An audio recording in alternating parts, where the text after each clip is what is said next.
Kapatid ay buo ang loob, buo ang dibdib, buo ang isipan. Ang iba dyan naliliskalis na.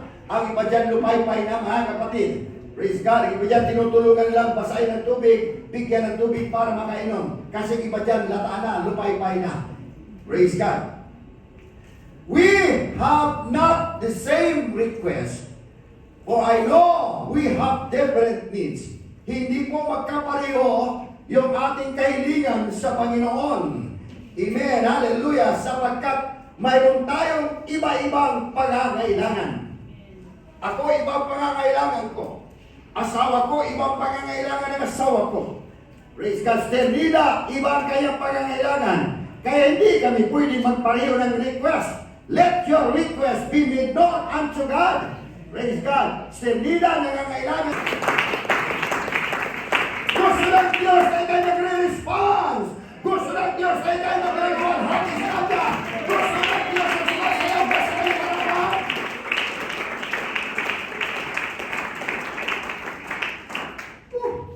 Hallelujah. Ayan ay mga sample sa Biblia. Praise God. Mabibigyan ka man ng tatay mo kapag humingi ka diretsuhan. Wala kang ginawa. Pagkising sa umaga, hindi pa nga nakalipit yung... Pagdating sa church, tutulog-tulog ka dyan, samantalang hindi ang pangaral ng Word of God, pagkatapos ang damas mo, sa palakihan ng kanyang pananampalataya. Gusto mo magkaroon palampalataya? Huwag mong limutin ang gawain ng Panginoon. Pumunta ka sa church, napakalaki ng plano mo, napakalaki ng project mo, sa church hindi mo natin, paano ka sasagutin ng Diyos? Wala kayo ng palampalataya eh! Wala ka ng panampalataya.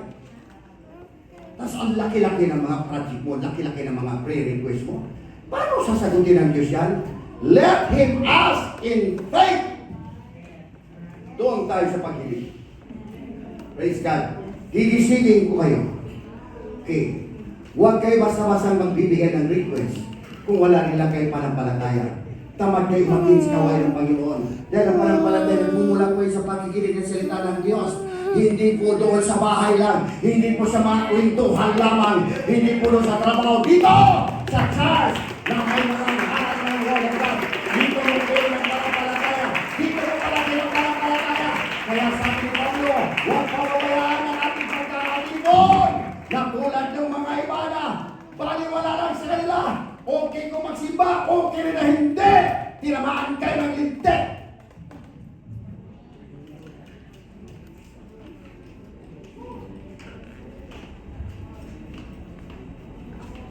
Lalaki ng mga request nyo. Pero nasaan? Where is your faith? Where is your faith?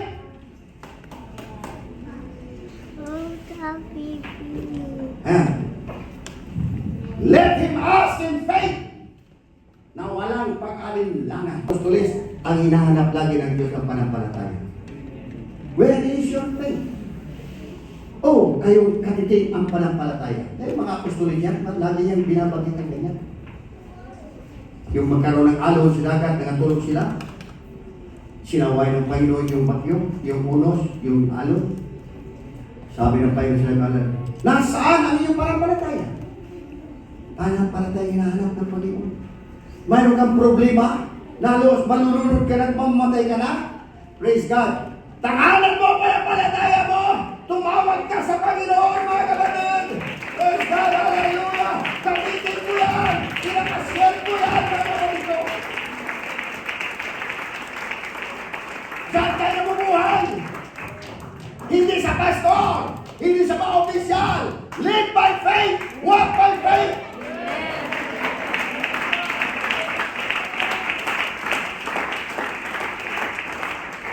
Huwag tayong tumandang parong.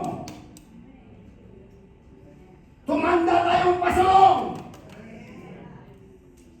Kayong mga nawalas panampalataya, dapat kayo ay nagiging good example sa mga nakakabata sa inyo.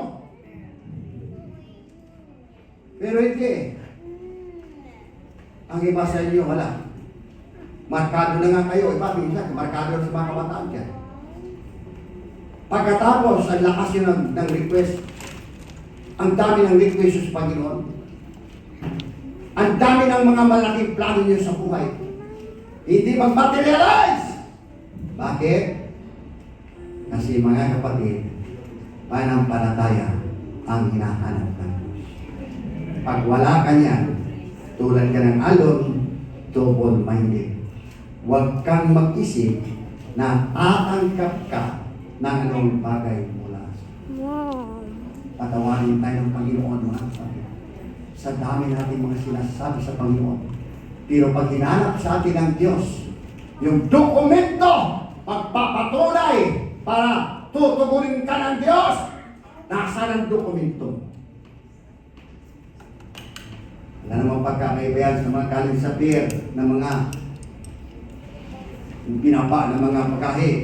Paglabas sa pier niyan, kukunin yung mga dokumento.